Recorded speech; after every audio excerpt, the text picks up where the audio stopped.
Bismillahirrahmanirrahim. Assalamualaikum warahmatullahi wabarakatuh. Kembali lagi bersama saya, Agus dan Gilang Fernando. Kali ini kita akan belajar mengenai contoh soal atau penerapan dari regresi linear. Teman-teman tahu kalau periode sebuah bandul itu sama dengan 2pi akar L per G. Dengan T kapital adalah periode, 2pi akar L adalah panjang dari bandul, panjang tali bandul, dan G adalah percepatan gravitasi bumi. Kalau kita ingin membuat model linearnya, maka kita buat menjadi bentuk Y sama dengan M kali X atau A kali X seperti itu. Pokoknya M atau A-nya itu koefisien dari X merepresentasikan dari gradien garis kita atau kemiringan garis kita. Maka kita ubah ruas kiri menjadi T kuadrat dan ruas kanan sama dengan 4pi kuadrat dibagi G dikali L. Maka Y sama dengan T kuadrat, M sama dengan 4pi kuadrat dibagi G, dan X sama dengan L.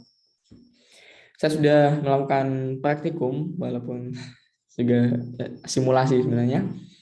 Kita sudah punya data, intinya kita sudah punya data dan kita akan menganalisis data yang kita punya, seperti itu.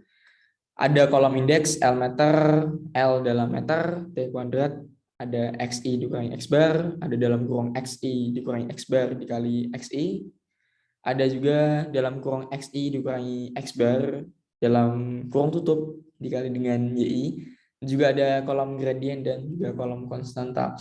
Kita ingat lagi rumus dari regresi linear kita. Kalau kita ingin membuat suatu garis yang merepresentasikan data kita, misalnya adalah garis fx sama dengan ax plus b, maka a dia akan sama dengan sigma dalam kurung xi dikurangi x bar, kurung tutup yi dibagi dengan sigma dalam kurung xi dikurangi x bar, kurung tutup dikali dengan xi, dan b sama dengan y rata-rata dikurangi dengan a dikali dengan x rata-rata.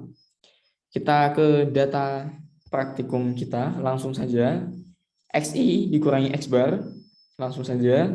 Dalam kita menulis formula di Excel dan juga spreadsheet, kita tulis sama dengan XI. Kalau XI di sini di data kita adalah L, kolom B, maka B2 dikurangi dengan X bar atau X rata-rata, maka average dalam kurung X bar, X-nya adalah kolom B,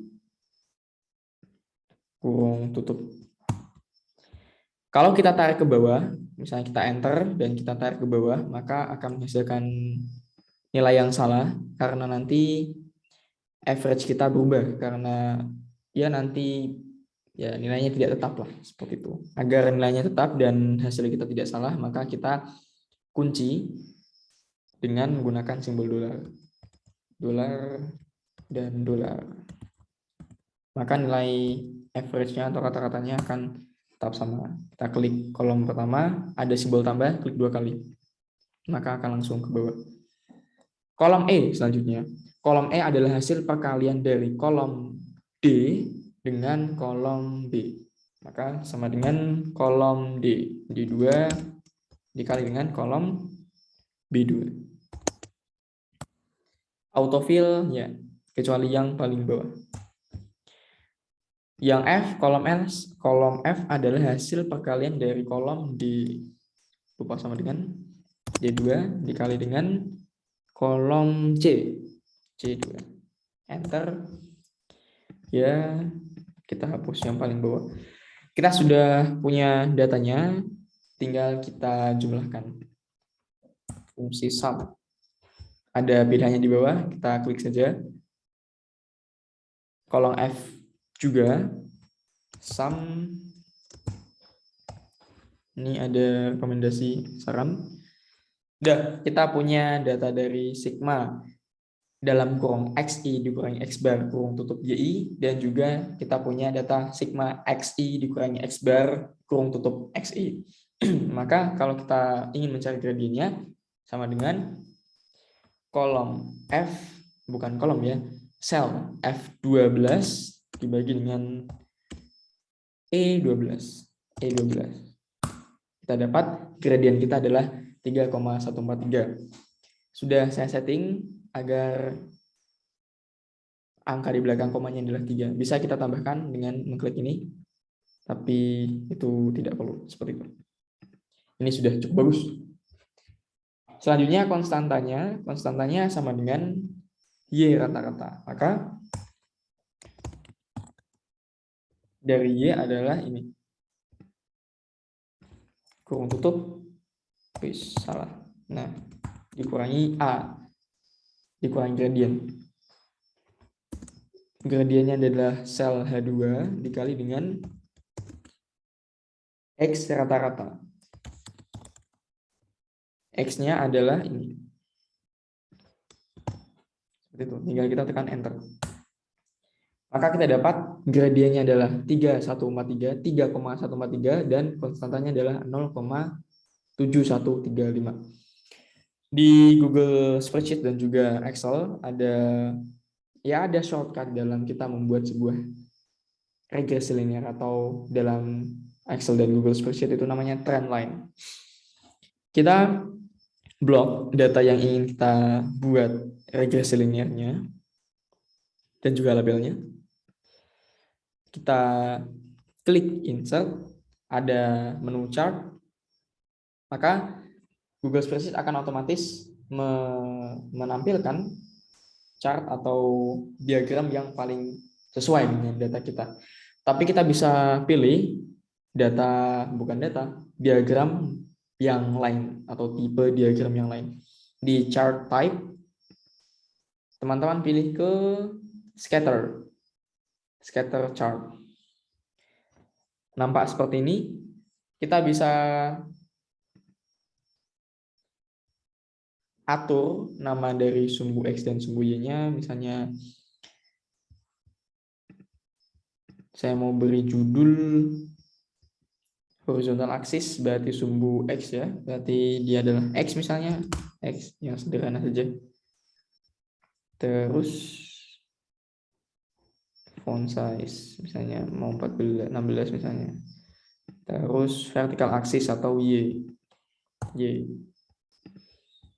sama 16, dan juga apa lagi ya,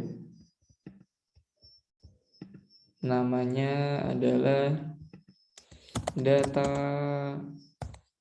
praktikum Bantul.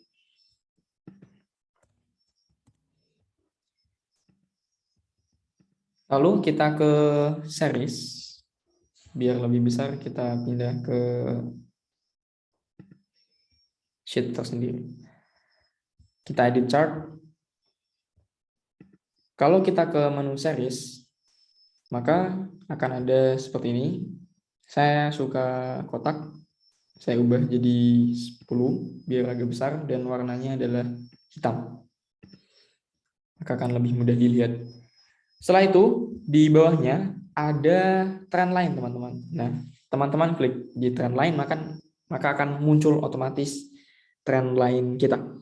Tipenya bisa linear, ada eksponensial, polinomial, ada logaritmik, power series, moving average, dan sebenarnya kita pilih sesuai dengan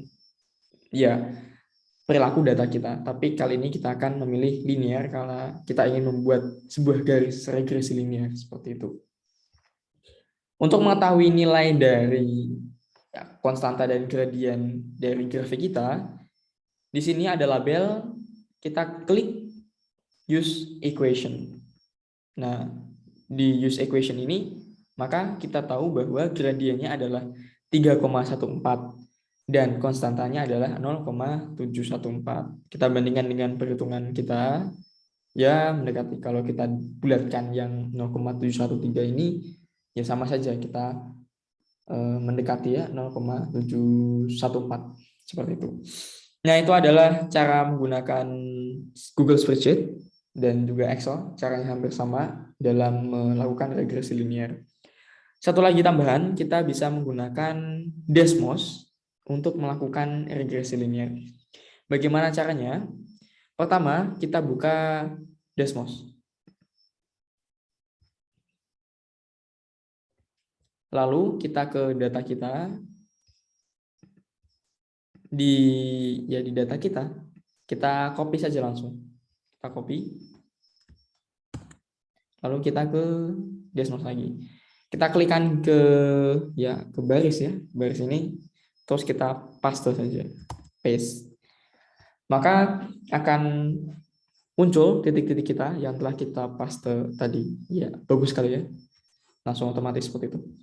Agar kita melihatnya lebih mudah, ya kita atur sesuai dengan data kita. Di sini ya, minimalnya 0,1, maksimalnya adalah 1, minimalnya adalah ya hampir 1, dan maksimalnya adalah ya hampir 5. Kita di sini ada setting, sumbunya dimulai, saya mau dari 0, dan maksimumnya adalah 1,5 mungkin. Dan juga sumbu Y-nya minimalnya adalah 0, dan maksimalnya adalah 6. 5 saja. Seperti itu. Maka akan terlihat data kita. Selanjutnya adalah kita membuat model dari data kita. Kalau kita ingin membuat regresi linear, ya kita ketikkan begini teman-teman. Ini kan ada namanya Y1 dan X1. Maka kita juga harus sama. Y1 mendekati kita coba teman-teman lihat di keyboard teman-teman. Kalau di keyboard saya itu ada di sebelah kiri dari simbol angka 1, itu ada simbol seperti ini. Nah, artinya mendekati atau ya menghampiri ya. Menghampiri dari model kita apa? AX1 ditambah dengan B.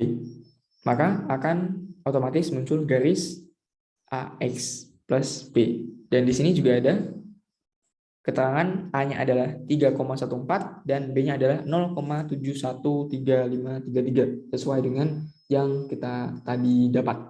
Seperti itu. Kita juga bisa modelkan misalnya seperti ini.